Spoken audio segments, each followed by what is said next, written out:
إلى أجواء كأس آسيا ينضم إلينا مراسل قنوات بين سبورتس بلال جيزة من درب لوسيل. بلال، أهلا ومرحبا بك معنا. اليوم استاد لوسيل شهد حضور 82 ألف متفرج. بالنظر لقرب استاد لوسيل على درب لوسيل، هل بدأ الجماهير بالتوافد لدرب لوسيل للاحتفال بانتصار المنتخب القطري اليوم أمام نظيرها اللبناني؟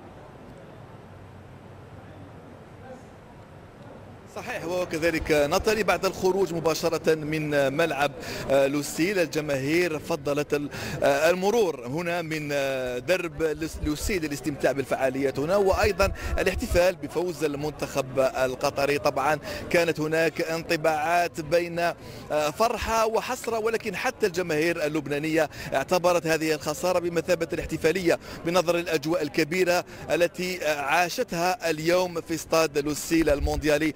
عينة من هذه الجماهير هي معنا على المباشر. تابعت المباراة اليوم قلت لي أجواء احتفالية كبيرة. نعم، أجواء احتفالية كبيرة اليوم.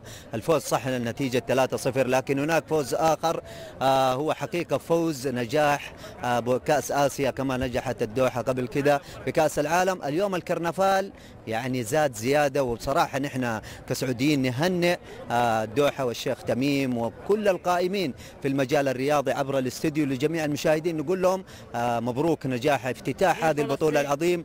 اليوم نتكلم 75 ألف متفرج، أكثر من 80 ألف. هذا عدد جدا كبير. وعلى فكرة أنا كنت خارج الملعب وبرضه في عدد أكبر في الخارج. هنيئا لقطر هذا النجاح، هنيئا هذا الكرنفال. واليوم صراحة هي تفوز بنجاح هذه البطولة، وكلنا نقول ألف مبروك لك. ناخذ فقط رأي من العائلة اللبنانية. حضرت المباراة اليوم رغم الخسارة، ولكن كانت احتفالية كبيرة. الحمد لله، جينا احتفلنا معهم وكان الترتيب مرتب، ونحن جينا بكأس العالم ترتيب كان رائع، وهلا بكأس آسيا ترتيب رائع، والخسارة مش مشكلة. عندنا مباراتين بعد، طاجكستان والصين، راح نعوض. ان شاء الله كل التوفيق. كانت هذه الاصداء على المباشر بالنسبة للجماهير التي حضرت مباراة الافتتاح لبنان مع قطر. من درب